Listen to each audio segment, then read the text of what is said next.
कभी आपने इस बात पर गौर किया कि आखिर इंडिया क्रिप्टो करेंसी को बैन करने पे क्यों तुला हुआ है, जबकि बिटकॉइन का वैल्यू इतना बढ़ते जा रहा है। बिटकॉइन के मामले में इलन मस्क का नाम आ रहा है और इसको जो है बहुत सारे जो अच्छाइयाँ को देखते हुए भी इसको बैन करने पे आखिर इंडिया क्यों तुला हुआ है। और रही बात कि बैन करना चाहिए या नहीं करना चाहिए, ये तो आप खुद डिसाइड कर सकते हो। इस वीडियो के बीच में मैं आपको एक ऐसा सॉलिड पॉइंट देने वाला हूं, इसके बाद 100% चैलेंज देता हूं कि आप उस बात से एग्री जरूर होइएगा।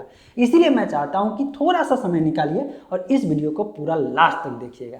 हेलो दोस्तों, मेरा नाम है अजय और आप देख रहे हैं एज इन्फॉर्मर। अच्छा, ये बताइए बिटकॉइन का कितने खासियत है। अगर देखा जाए तो खासियत ही खासियत है। डिसेंट्रलाइज है, इसको कोई एक आदमी कंट्रोल नहीं करता है, बैंकिंग सिस्टम पर निर्भर नहीं करना होगा, कोई इसको जो है फ्रॉड की संभावना इसमें नहीं के बराबर ही है, क्योंकि इतने यूजर हो चुके हैं कि अगर किसी एक सिस्टम को हैक करना चाहे तो शायद पॉसिबल ही नहीं है आज के डेट में। और इसका वैल्यूएशन भी अगर देखा जाए तो बहुत ज़्यादा रिटर्निंग दिया है और वैल्यूएशन बढ़ते जा रहा है, मतलब $1 ट्रिलियन की ओर बढ़ चुका है। तो ऐसे में अगर दूसरा एक और मामला आया जिसमें इलॉन मस्क इसमें जंप किया और इसके बाद तो इसका वैल्यूएशन और बढ़ना शुरू कर दिया। फिर सोच के देखिए कि आखिर जब इतने चीज़ पॉजिटिव है तो आखिर ऐसा क्या है जो गवर्नमेंट बैन करना चाहते हैं। देखिए, इसकी जो खासियत है ना, यही इसके लिए खतरनाक चीज़ भी बन रहा है। मैं अब अपनी बात बताता हूँ और आप मुझे बताइएगा कि आप इस बात से एग्री हैं या नहीं है। अगर नहीं होंगे ओपिनियन जरूर लिखिएगा, एग्री हैं तो लिख दीजिएगा हाँ भाई एग्री हैं। अब ये बताइए कि पूरे वर्ल्ड की मैं बात करता हूँ तो सारे लोग जो अगर एक दूसरे को कनेक्ट कर रहा है काम करने के लिए, तो क्या चीज़ से कनेक्ट कर रहा है? करेंसी से। करेंसी से क्यों? करेंसी क्यों आया? अगर कभी आप गहराई में इस चीज़ के बारे में सोचेंगे और पढ़ेंगे तो आपको मालूम होगा कि पहले जो है सामान का एक्सचेंज किया जाता था, लेकिन अनजान आदमी से सामान का एक्सचेंज न होता था तो बीच में एक रसीद के रूप में आया ये पैसा। और ये पैसा धीरे धीरे ग्लोबल हर कंट्री के लिए अपना अपना करेंसी हुआ और यही करेंसी के कारण हम आप कहीं भी जाते हैं पैसा देते हैं और ट्रैवल कर लेते हैं। जो कि अनजान आदमी रहता है फिर भी वो ट्रैवल आपके लिए जो है पूरा काम करके देता है।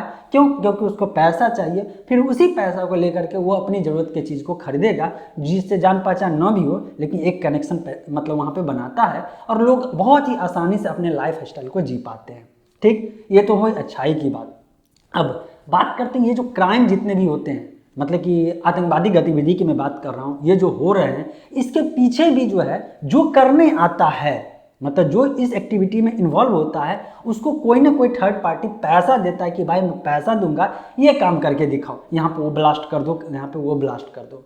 अगर वो पैसा को अगर मान लीजिए सरकार अपना कंट्रोल खो दे, मैं देखिए जितनी भी अच्छाइयाँ हैं उसकी चर्चा तो बहुत सारे लोग यूट्यूब पे भी करते हैं, इसके अलावा ब्लॉग पोस्ट भी पढ़ सकते हैं, उसकी मैं चर्चा नहीं करूँ क्योंकि ऑलरेडी आप जान चुके होंगे कि बिटकॉइन के कितने सारे फायदे हैं। वो करूँगा तब तो हो गया, फिर दूसरे से डिफरेंस क्या रहेगा मेरे वीडियो में। लाख इसमें पॉजिटिव चीज़ है, करेंसी है, इसके डिसेंट्रलाइजेशन है, बहुत सारे सिस्टम है, ब्लॉकचेन टेक्नोलॉजी पे है, लेकिन इसका सबसे बड़ी खामी है कि क्रॉस बॉर्डर जो है एक्टिविटी, गलत एक्टिविटी बढ़ सकता है। इसको फिर से मैं और सब वीडियो में बहुत साल पहले भी बताया था, कुछ महीने पहले भी बताया हूँ और फिर से अभी बता रहा हूँ कि आखिर मेन रीजन मेरे समझ से क्या है, जो आने वाले समय में सारा का सारा कंट्री जो है धीरे धीरे जब इस चीज़ को ऑब्जर्व करेगा तो हो सकता है वो भी अपना करेंसी, डिजिटल करेंसी रखेगा, लेकिन ये बिटकॉइन को एक्सेप्ट करने से बाद में मना कर दे। बिटकॉइन का मतलब बिटकॉइन जैसे अभी जो प्राइवेट क्रिप्टो करेंसी की मैं बात कर रहा हूँ, इसकी मैं बात कर रहा हूँ, ध्यान दीजिएगा।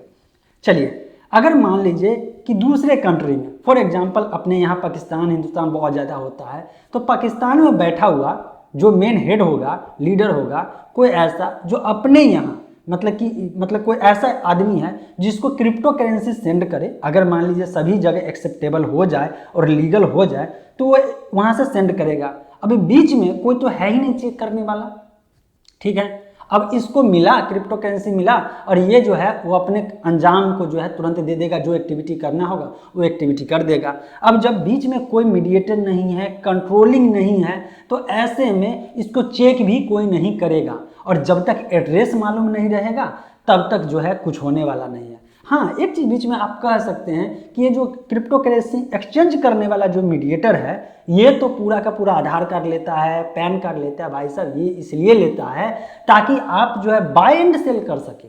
मैं यहाँ पे बाय एंड सेल की बात ही नहीं कर रहा हूँ, बाय एंड सेल करने के लिए जो मान लीजिए कोई बाय करके रखा हुआ है या जो माइनिंग करके रखा हुआ है गलत एक्टिविटी करने के लिए, उसके पास से फिर आपके वॉलेट में, अगर आप मान लीजिए इंडिया से हैं तब तो वॉलेट तो ऐसे भी मतलब ओपनली जो है आप आराम से बना सकते हैं, वहाँ पे तो केवाईसी की ज़रूरत नहीं है, इंटरनेशनली बनाते हैं तो फिर ऐसे कंडीशन में वहाँ पे तो लफड़ा ये हो जाएगा ना कि आपको दूसरे देश की करेंसी में एक्सचेंज करना होगा, तभी तो यहाँ पे केवाईसी की जरूरत पड़ेगी जो बैंक अकाउंट में कर सकते हैं ताकि फ्रॉड को रोका जा सके। लेकिन अगर एक्सेप्टेबल सारे कंट्री में हो जाएगा तब तो लोकल करेंसी में एक्सचेंज ही नहीं करेंगे, जब एक्सचेंज नहीं करेंगे तो फिर पकड़ना तो नामुमकिन शायद हो जाएगा। अगर यहाँ पे मैं गलत होऊंगा तो कमेंट में जरूर बताइएगा, करेक्ट करिएगा। लेकिन जहाँ तक मेरा मानना है कि मैं इस पॉइंट पे एकदम सही हूँ कि बाद में हर पॉजिटिव पॉइंट को नकार दीजिए, लेकिन ये गलत एक्टिविटी बढ़ जाएगा।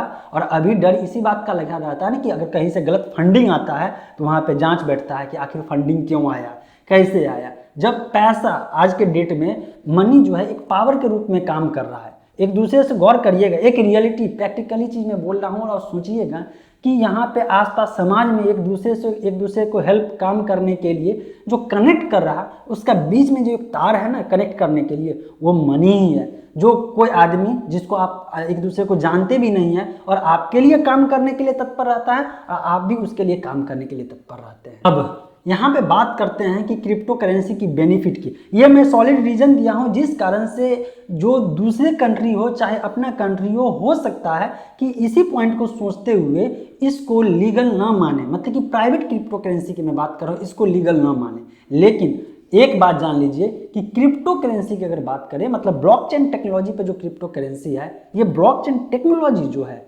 ये एक बहुत ही सॉलिड चीज़ है। और इस टेक्नोलॉजी के ऐसा नहीं है, गवर्नमेंट खुद भी धीरे धीरे कुछ कुछ प्रोजेक्ट में इस्तेमाल करने की सोच रही है, कर रही है और करेगी भी, आगे भी करेगी। अपने देश का अगर अपना डिजिटल करेंसी अगर हो जाए तो इसमें गलत क्या है। अब ऐसे लोग जो इसमें पैसा इन्वेस्ट कर चुके हैं और सिर्फ पैसे के रूप में अगर आप देख रहे हैं, अगर सिर्फ पैसे के रूप में देख रहे हैं तो भाई आप प्रॉफिट के लिए सोच रहे हैं तो इसमें मैं कुछ नहीं कर सकता हूँ। आपका खुद का राय है, आप प्रॉफिट सोचिए। लेकिन प्रॉफिट के साथ साथ मैंने जो पॉइंट बोला है, इस बात को अगर काट सकते हैं, आप गलत ठहरा सकते हैं तो बिंदास कमेंट में लिखिएगा। और एग्री होंगे ना तो मैं चाहूँगा, एकदम रिकमेंड करना चाहूँगा और रिक्वेस्ट भी करना चाहूँगा कि इसको शेयर करके और लोगों के साथ हो सकता है तो नॉलेज को शेयर कर दीजिए, हेल्प करिए, उनको भी समझ में आए कि आखिर बैन करने के पीछे ये रीज़न एक सॉलिड रीज़न हो सकता है। अगर वीडियो बढ़िया हो तो लाइक तो करके ही जाइएगा और न्यू होंगे तो सब्सक्राइब के साथ साथ बेल आइकन को प्रेस करके जाइएगा, नोटिफिकेशन बेल आइकन को प्रेस कर दीजिएगा।